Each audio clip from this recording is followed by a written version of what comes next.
وبركاته. الحمد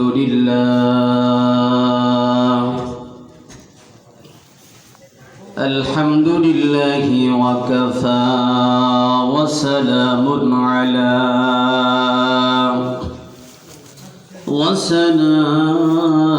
على عباده الذين اصطفى.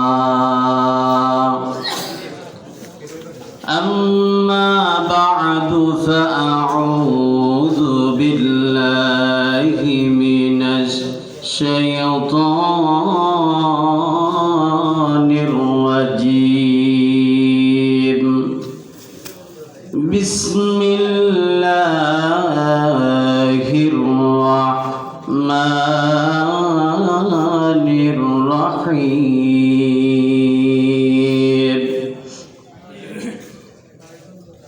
إنا أعطيناك الكوثر فصل لربك وانحر إن شانئك هو الأبتر. وقال النبي صلى الله عليه وسلم أخلص دينك يكفك العمل القليل، أو كما قال النبي عليه الصلاة والسلام. سبحانك لا علم لنا إلا ما علمتنا إنك أنت العليم الحكيم. وقال تعالى في شان حبيبه إن الله وملائكته يصلون على النبي يا أيها الذين آمنوا صلوا عليه وسلموا تسليما. محبت ارشاد درود پاک کری. اللهم صل على محمد وعلى آل محمد كما صليت على إبراهيم وعلى آل إبراهيم إنك حميد مجيد. اللهم بارك على محمد وعلى آل محمد كما باركت على إبراهيم وعلى آل إبراهيم إنك حميد مجيد. الحمد لمن قدر خيرا وخبالا،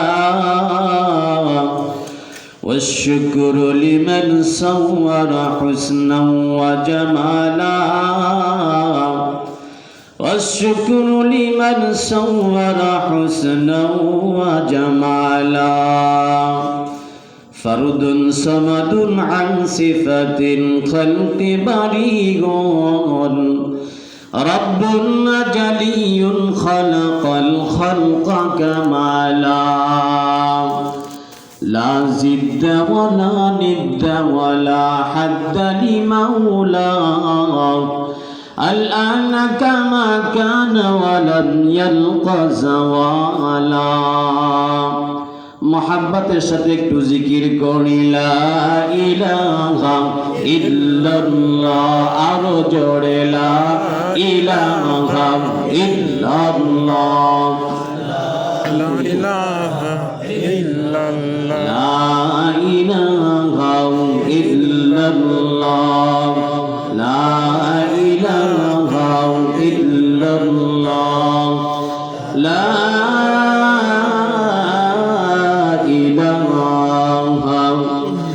ইল্লাল্লাহু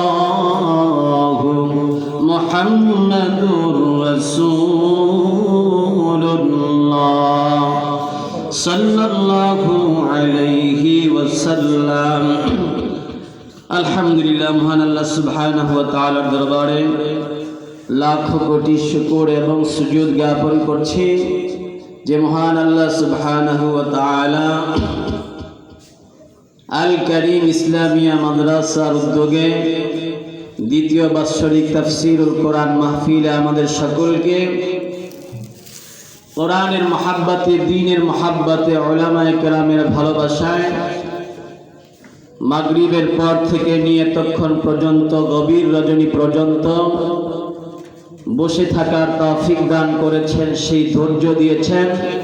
এই জন্য আমরা সকলেই দিল থেকে মহান মনিবের দরবারে শুকর আদায় করি। আলহামদুলিল্লাহ, আলহামদুলিল্লাহ। এত গভীর রজনী পর্যন্ত আপনারা বসে আছেন, এটা অবশ্যই প্রশংসার যোগ্য।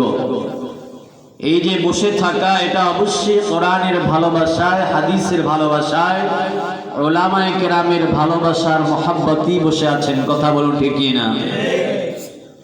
মাহফিলের শেষে এখানে কাউকে টাকা দেওয়া হবে না, বরং আপনারা উল্টো টাকা দিয়েছেন, ঠিকই না বলেন?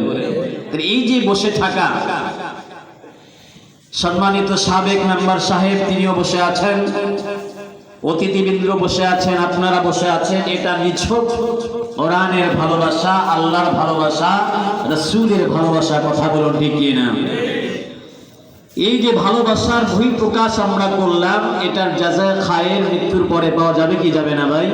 অবশ্যই পাওয়া যাবে। সম্মানিত হাজিরিন, আমি রাত যেহেতু গভীর হয়েছে, দীর্ঘক্ষণ আলোচনা করব না, ভূমিকাও টানব না, আমি সরাসরি আলোচনায় চলে যাব। আমি আপনাদের সামনে মহাগ্রন্থ আল কোরআনুল কারীমের 108 নম্বর সূরা, একটা ছোট্ট সূরা সূরাতুল কাউসার তেলাওয়াত করেছি। আমরা সকলেই জানি কোরআনুল কারীমের ভিতরে সূরা কয়টি ভাই? 114টি। 100 কি 14টি? এই 114টি সূরার ভিতরে সবচেয়ে ছোট্ট সূরা, 3 আয়াত বিশিষ্ট এই সূরাতুল কাউসার সবচেয়ে ছোট সূরা। কথা বলুন ঠিক কিনা? আরেকটি ছোট্ট সূরা আছে, সেটা হচ্ছে সূরাতুল ইখলাস। আল্লাহ রাব্বুল আলামিন কোরআনুল কারীমের ভিতরে 2টা সূরা সবচেয়ে ছোট নাজিল করেছেন। একটার নাম সূরাতুল ইখলাস।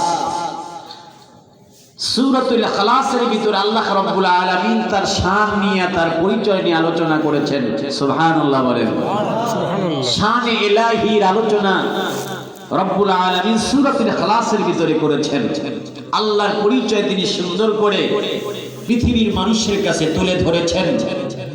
আর সূরাতুল কাউসারের ভিতরে আল্লাহ রাব্বুল আলামিন আল্লাহর প্যারা পয়গম্বর, আখেরি পয়গম্বর জনাবে মুহাম্মদুর রাসূলুল্লাহ সাল্লাল্লাহু আলাইহি সাল্লামের শান, মান এবং তাকে রব্বুল আলামিন বিশেষ এক নিয়ামত দান করেছেন, সেই নিয়ামতের আলোচনা করেছেন। সুবহানাল্লাহ বলেন। তাহলে সূরাতুল ইখলাস হলো শান ইলাহি, আর সূরাতুল কাউসারের ভিতরে আলোচনা হয়েছে শানে রিসালাত। আল্লাহু আকবার বলেন। সূরাতুল কাউসার যদিও ছোট সূরা, কিন্তু এর শান মম্ন অনেক বেশি। সুবহানাল্লাহ বলেন। এই সূরা কেন আল্লাহ রাব্বুল আলামিন নাযিল করলেন?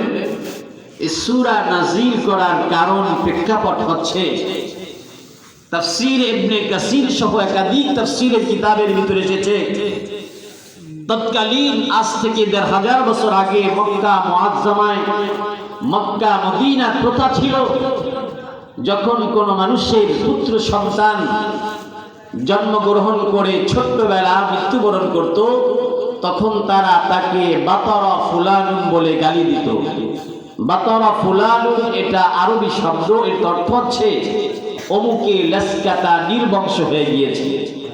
তারই ধারাবাহিকতায় আল্লাহ রাব্বুল আলামিন বিশ্বনবী পয়গম্বরকে হযরত আবুল কাসেম রাদিয়াল্লাহু তাআলা আনহুকে দান করেছিলেন।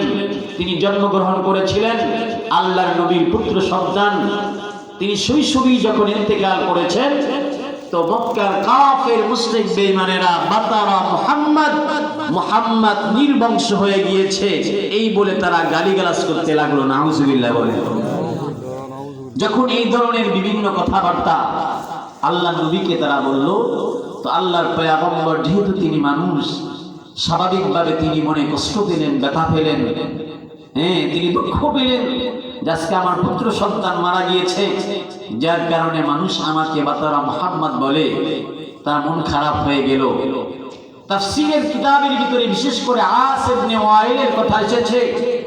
এই কুলাঙ্গারের সামনেই যখন নবীর কথা আলোচনা হইতো তখন সে বলতো, বাদ দাও মুহাম্মাদের কথা, তার কথা কোনো আলোচনা করার দরকার নাই, সে তো নির্বংশ লেসকাটা, তার মৃত্যুর পরে পৃথিবীর জমিনে তার আলোচনা করার মতো কেউ আর থাকবে না, নাউজুবিল্লাহ বলেন। আল্লাহ রাব্বুল আলামিন দেখলেন প্যারা হাবিব বিশ্বনবী রাহমাতুল লিল আলামিন তার মন খারাপ হয়ে গিয়েছে, মনে দুঃখ পেয়েছেন, কষ্ট পেয়েছেন। আল্লাহর পয়গম্বরের মন থেকে ব্যথা দূর করবার জন্য, কষ্ট দূর করবার জন্য আল্লাহ রাব্বুল আলামিন সূরাতুল কাউসার নামক 3 আয়াত বিশিষ্ট এই সূরা দিয়ে আল্লাহ রাব্বুল আলামিন জিবরিল আমিনকে বিশ্বনবীর কাছে পাঠায়া দিলেন। সুবহানাল্লাহ, সুবহানাল্লাহ। জিবরিল আমিন আল্লাহর পয়গম্বরের কাছে আগমন করলেন, আল্লাহর পয়গম্বরকে সূরাতুল কাউসার নাযিল করে তেলাওয়াত করে শুনিয়ে দিলেন। ওগো আল্লাহর পয়গম্বর, আপনি ব্যথা পাবেন না, বেঈমানের কথায়, কাফের মুশরিকের কথায় আপনি দিলের ভিতরে ব্যথা পাবেন না, কষ্ট পাবেন না, দুঃখিত হবেন না। কাফের মুশরিক বেঈমানরা আপনাকে নির্বংশ বলে, লাশকাটা বলে। তারা বলতে চায় আপনার মৃত্যুর পরে পৃথিবীর জমিনে আপনার নামের আলোচনা করার কেউই থাকবে না। আর আল্লাহ রাব্বুল আলামিন ঘোষণা করছেন আপনার মৃত্যুর পরে, বিদায়ের পরে কিয়ামত পর্যন্ত এই পৃথিবীর জমিনে আপনার নামের আলোচনা চলতে থাকবে। আপনার নামের আলোচনা কিয়ামত পর্যন্ত চলবে, কেউ বন্ধ করতে পারবে না। আপনার ভালোবাসা মহব্বত নিয়া এই পৃথিবীর জমিনে লক্ষ লক্ষ কোটি কোটি উম্মতেরা আপনার উপরে দরুদ পড়বে, সালাম করবে, আপনার ভালোবাসায় তারা প্রেম নিবেদন করবে। আজও পৃথিবীর জমিনে আছে, কিয়ামত পর্যন্ত আশিকে রাসূল থাকবে কি থাকবে না? আল্লাহ রাব্বুল আলামিন সত্যতা দিলেন নবীকে, আপনি কষ্ট পাবেন না, ব্যথিত হবেন না। জিবরিল আমিনের মাধ্যমে আল্লাহ রাব্বুল আলামিন সূরাতুল কাউসার নাযিল করলেন, ইন্না আ'তাইনাকাল কাউসার ফাসাল্লি লিরাব্বিকা ওয়ানহার ইন্না শানিআকা হুয়াল আবতার। আল্লাহু আকবার বলেন। আল্লাহ রাব্বুল আলামিন বলেন, ও আমার হাবিব, বেঈমানদের কথা আপনি দিলে কষ্ট দিবেন না, ব্যথা দিবেন না। ও আমার পয়গম্বর, আমি আল্লাহ রাব্বুল আলামিন ঘোষণা করছি, নিশ্চয় আমি আপনাকে হাউজে কাউসার দান করব। সুবহানাল্লাহ। ইন্না, নিশ্চয় আমি আ'তাইনাকা, আপনাকে দান করব কাল কাউসার, হাউজে কাউসার। যে হাউজে কাউসারের ভিতরে প্রভূত কল্যাণ নিহিত রয়েছে। সুবহানাল্লাহ। সম্মানিত হাজরিন, আমার প্রিয় মুসলমান ভাইরা, ও পর্দার আড়ালের সম্মানিতা মা ও বোনেরা, আল্লাহ রাব্বুল আলামিন বিশ্ব নবীকে এমন এক শ্রেষ্ঠ নিয়ামতপূর্ণ হাউজে কাউসার দান করেছেন, যে হাউজে কাউসার পৃথিবীর অন্য কোন নবীকে আল্লাহ রাব্বুল আলামিন দান করেন নাই। সুবহানাল্লাহ বলেন। সুবহানাল্লাহ। একমাত্র আমাদের নবী বিশ্ব নবীকেই স্পেশালি ভাবে আল্লাহ রাব্বুল আলামিন হাউজে কাউসার দান করেছে। আল্লাহু আকবার বলেন। আল্লাহু আকবার। যে হাউজে কাউসারের ভিতরে রয়েছে প্রভূত কল্যাণ, তাফসীর ইবনে কাসীরের ভিতরে এসেছে আল্লাহর পয়গম্বর হাউজে কাউসারের বর্ণনা দিতে গিয়ে বলেন, হাউজে কাউসারের পানিগুলো হবে দুধের চাইতেও সাদা, সুবহানাল্লাহ বলেন, এবং মধুর চাইতেও সুমিষ্ট হবে, সুবহানাল্লাহ। আল্লাহর পয়গম্বর বলেন, কিয়ামতের ময়দানে আমি আমার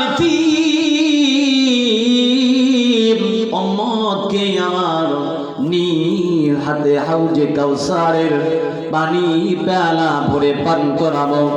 কিয়ামতের ময়দানে আমার যে উম্মত একবার হাউজে কাউসারের পানি পান করবে, জান্নাতে প্রবেশ করার আগ পর্যন্ত 50,000 বছর অতিবাহিত হয়ে যাবে। ওই ব্যক্তির আর কোনোদিন পানির পিপাসা লাগবে না।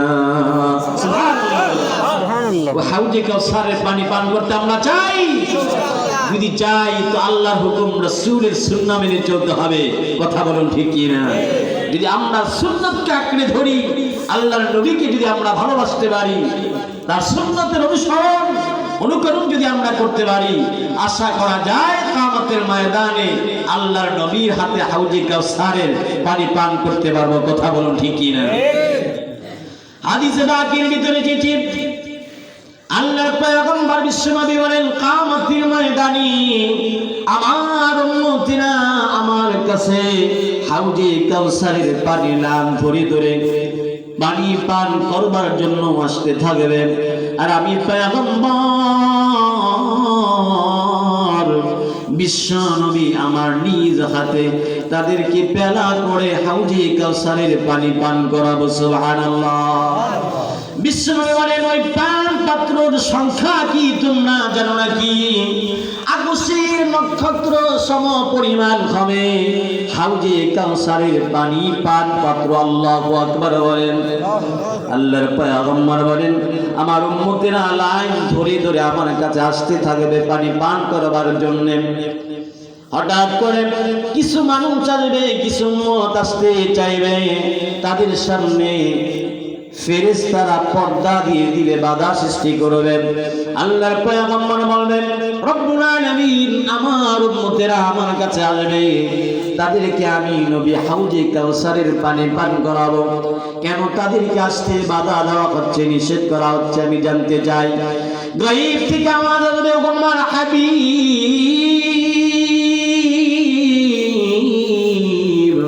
এরা আপনার প্রকৃত উম্মত নয়, প্রকৃত আশিকে রাসূল নয়।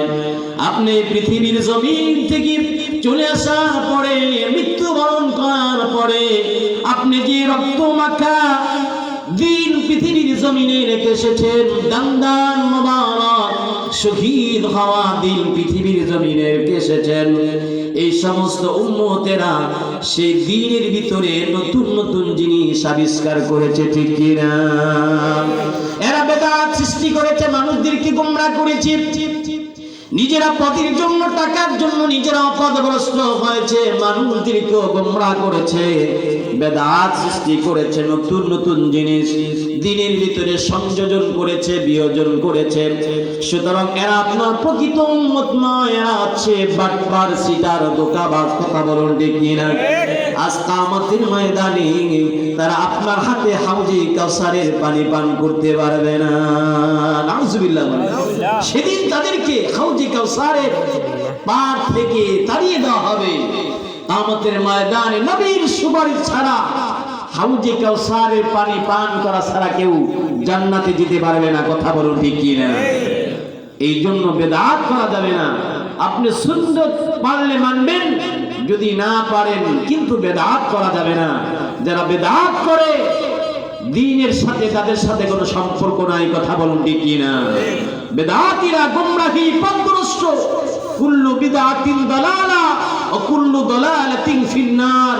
প্রত্যেক বেদাতি পথভ্রষ্ট, আর যারা পথভ্রষ্ট হবে তাদের ঠিকানা হবে কোথায়?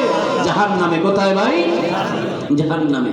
ফতোয়া রহিমের ভিতরে, রহিমের ভিতরে স্পষ্ট হাদিস এসেছে, আল্লাহ নবী বলেছেন, মান ওয়াক্কারা সাহিবুল বিদআ ফাকাদ আ'ানা আলা হাদাবিল ইসলাম। যে ব্যক্তি দ্বীনের ভিতরে বেদাত সৃষ্টি করবে, বেদাত উদ্ভাবন করবে, তাকে কোনোদিন সম্মান করা যাবে না। মান ওয়াক্কারা সাহিবুল বিদআ, যে ব্যক্তি কোনো বেদাতিকে সম্মান করলো, ফাকাদ আআনা আলা হাদামিল ইসলাম, সে যেন দ্বীনকে ধ্বংস করার জন্য সহযোগিতা করলো। নাউজুবিল্লাহ বলেন। আমরা নিজেরাও বেদাত করব না, কোনো বেদাতিকে আমরা প্রশ্রয় দেব না, সাহায্য করব না। রাজি আছি নাকি ইনশাআল্লাহ? এই জন্য কিয়ামতের ময়দানে আল্লাহর পয়গম্বর উম্মতের জন্য পাগল হয়ে যাবেন। কথা বলুন ঠিক কি না? রক্ত মাখা দ্বীন আজকে আমাদের কাছে আমানত রেখেছেন আল্লাহর পয়গম্বর, যে দ্বীন কায়েমের জন্য, দ্বীন প্রতিষ্ঠার জন্য আল্লাহর পয়গম্বর তায়েফের ময়দানে পাথরের আঘাতে রক্তে রঞ্জিত হয়েছেন। কথা বলুন ঠিক কি না? উহুদের ময়দানে আল্লাহর নবীর দান্দার সবারক শহীদ হয়েছে, যে দ্বীনের কারণে। সে দ্বীনের ভিতরে কমানো যাবে না, বাড়ানো যাবে না।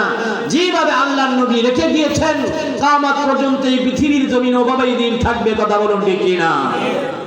তায়েফের ময়দানে আল্লাহর নবী দ্বীনের জন্য কত কষ্ট করেছেন। মক্কা মুকাররমায়, মক্কার জমিনে আল্লাহর নবী দ্বীনের দাওয়াত দিচ্ছেন, কেউ দাওয়াত কবুল করে না। বিশ্বনবী বুক ভরা আশা নিয়ে তায়েফের জমিনে গিয়েছেন। কথা বলুন ঠিক কি না? যে তায়েফের জমিনের মানুষেরা আমার কালিমা গ্রহণ করবে, আমাকে নবী বলে মেনে নিবে। আল্লাহর পয়গম্বর বুক ভরা আশা নিয়ে তার সন্তান যায়েদ ইবনে হারিস রাদিয়াল্লাহু তাআলা আনহুকে নিয়ে তায়েফের ময়দানে গেলেন দ্বীন প্রচারের জন্য, কালিমা প্রচারের জন্য। কিন্তু তায়েফের মানুষেরা আল্লাহর পয়গম্বরকে নবী হিসাবে তো মানলই না, কালিমা তো গ্রহণ করলই না। পক্ষান্তরে উল্টো বিলে আল্লাহর পয়গম্বরকে কঠিন নির্যাতন করেছে। কথা বলুন ঠিক কি না? দুষ্ট কাফির সন্তানদেরকে লেলিয়ে দিল, যুবকদেরকে লেলিয়ে দিল। এই পাগলটাকে পাথর মেরে রক্তে রঞ্জিত করা। যুবকেরা, সন্তানেরা, মদিনার সেই সন্তানেরা, যুবকেরা, ছেলেরা পাথর নিয়ে আল্লাহর পয়গম্বরের গায়ের ভিতরে নিক্ষেপ করলো। নাউজুবিল্লাহ বলেন। বৃষ্টির মতো পয়গম্বরের গায়ের ভিতরে পাথরগুলো আসতেছে। জমিনের ভিতরে আল্লাহর পয়গম্বর পড়ে গেলেন। পাথরের আঘাত আল্লাহর পয়গম্বর সহ্য করতে পারেন না। পাথরের আঘাতে আল্লাহর পয়গম্বরের শরীর মোবারক পেটে পেটে রক্তগুলো ফিনকি দিয়ে বের করছে। এই অবস্থা দেখে যায়েদ ইবনে হারিস রাদিয়াল্লাহু তাআলা আনহু সহ্য করতে পারছেন না। আল্লাহর পয়গম্বর বললেন, যায়েদ, খবরদার, খবরদার, আমার গায়ের এক ফোঁটা রক্ত যেন তায়েফের জমিনে না পড়ে। সুবহানাল্লাহ। আল্লাহর পয়গম্বর বলেন, ও যায়েদ, আমার গায়ের রক্ত যদি তায়েফের জমিন স্পর্শ করে, তায়েফের জমিন আমার রক্তের ভার সহ্য করতে পারবে না।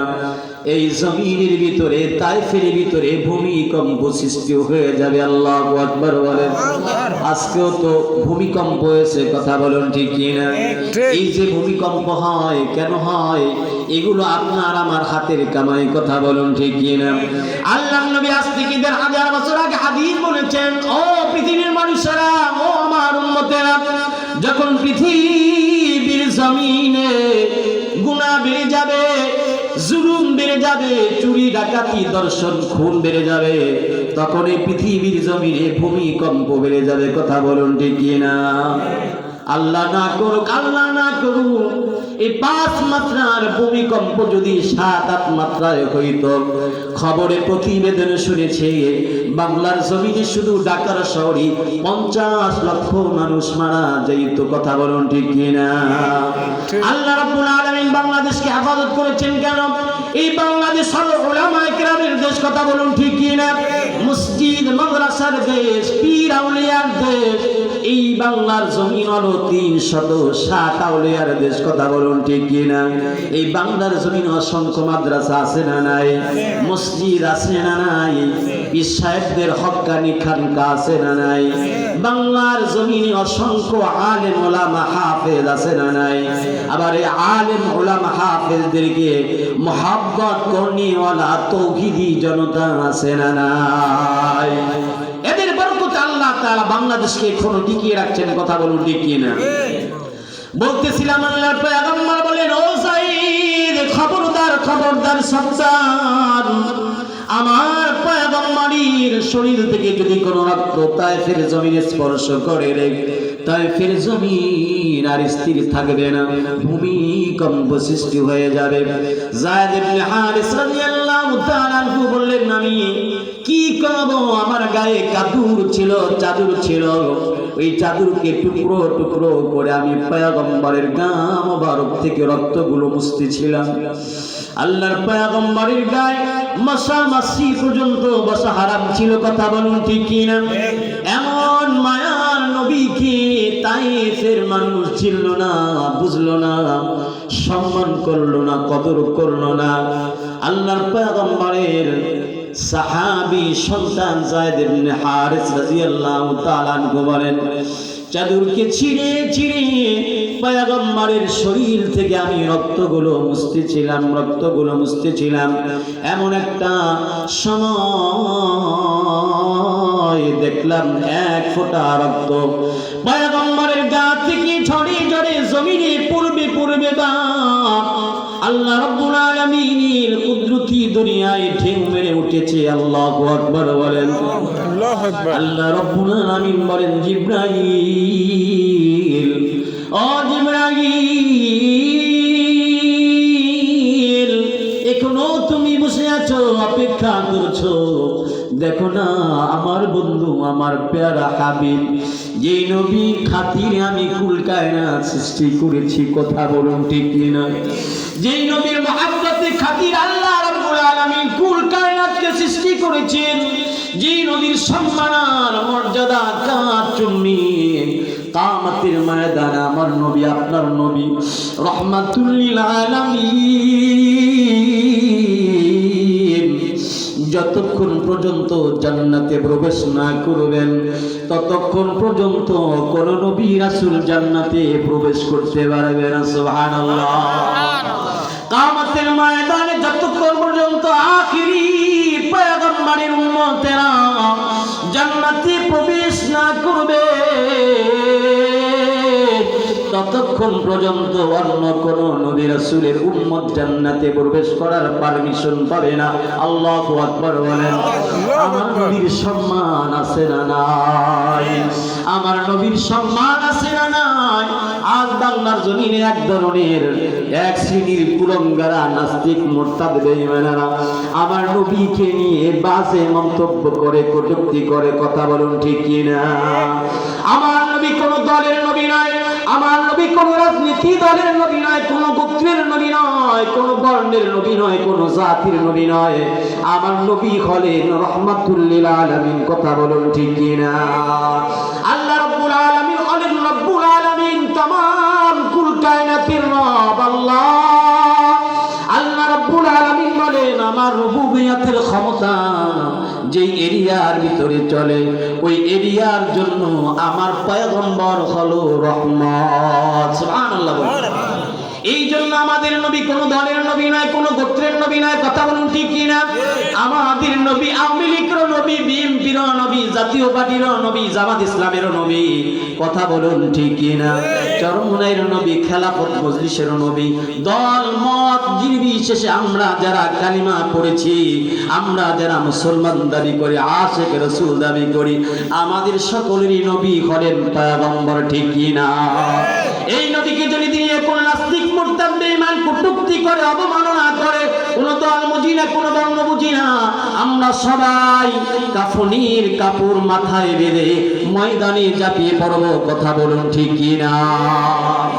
আমাদের নবী সমস্ত কুল কায়নাতের নবী।